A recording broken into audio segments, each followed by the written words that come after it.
Hey family, so this video is in response to one of the questions that was asked in the comments, which I have a couple videos coming up and I'll talk about why the comments actually are not on.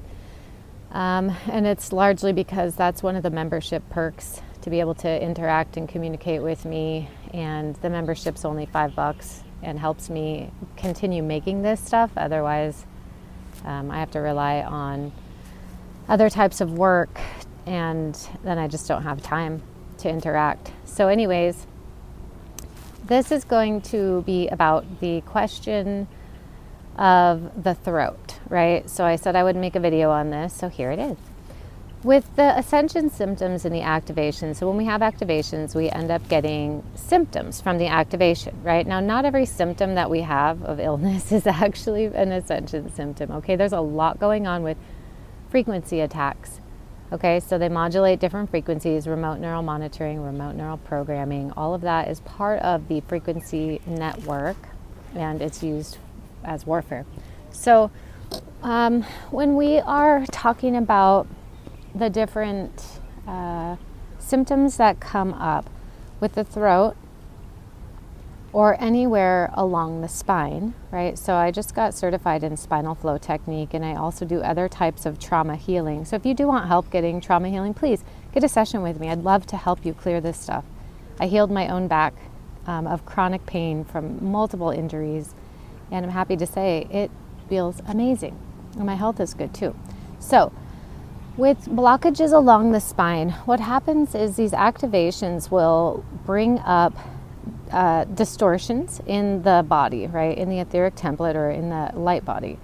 And when you have distortions, you end up having the inability to flow any energy, right? So you can look at it kind of like river system and all the tributaries. If one of those gets dammed up, that entire tributary does not get water anymore. So that's what starts to happen in the human body, and this is where disease comes from, dis-ease in the body. Now, you can open those channels back up, and just like clearing a dam, the water will return, or the life force in the energy current of your body will return. So if you're having symptoms that are ongoing, it's because the dam is not being cleared. It's because there's still the blockage in the system. And so instead of being able to have the energy flow properly, you end up having the energy get stagnant in that area. And often the spine will deviate because the energy current goes around it. By deviate, I mean take an S curve, right? And sometimes we get injuries to the back based on these blockages too. So if your back, if you have scoliosis, or you have any type of curvature, kyphosis or lordosis in the back, then you can end up having disease in the different organs that those parts nourish. So for the throat, this would largely be not being heard, not being able to speak your truth, and one of the main reasons would be having to swallow your tears and swallow your pain.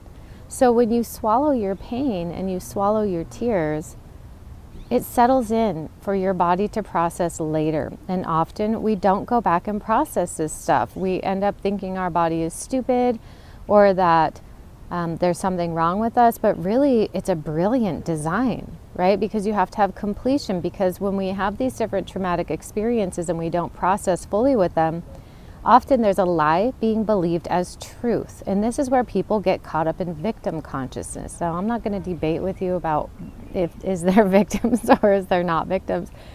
There's different levels of perception with that.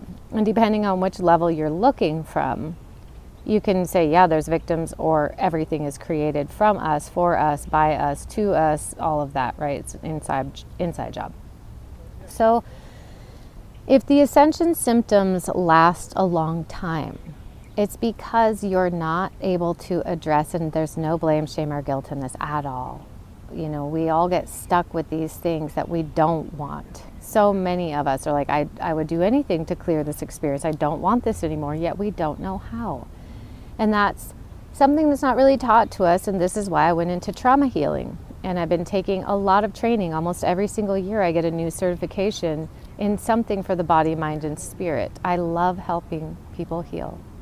And was a train wreck and I needed to heal. So I had to learn these different techniques to do them on myself, right?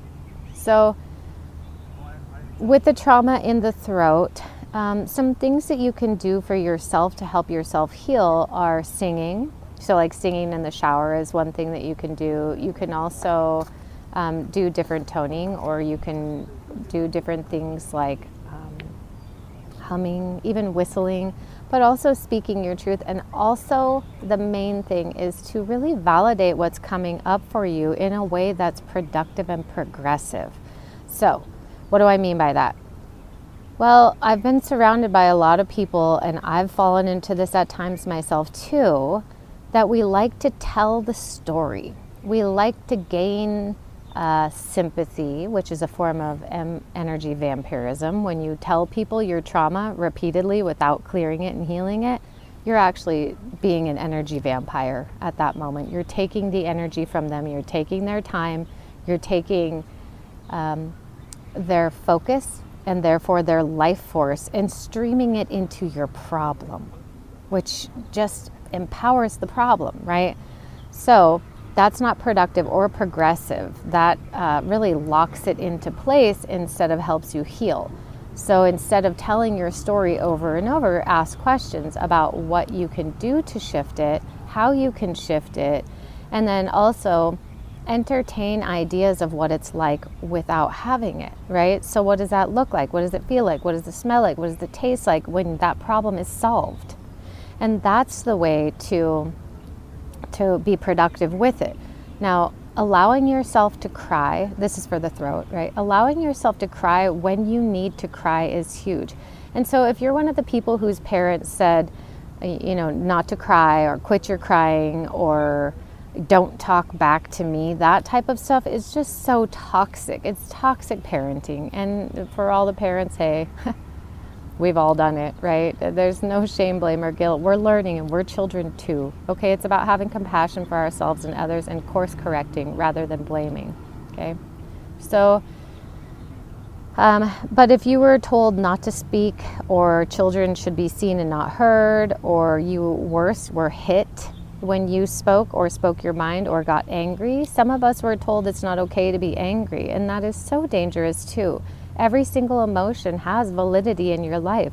It's part of the system that we have in order to really allow ourselves to interface with the energies in this world. We have a feedback system, and that's our emotional body. So if we deny that, then that's like turning on the navigation in your car and not listening to it, which I've been known to do as well. But anyways, when we have emotions come up, it's really about moving through them. And I actually have a video coming up on how to move through triggers so that you can move through them with ease instead of perpetuating them and recreating them into your experience over and over.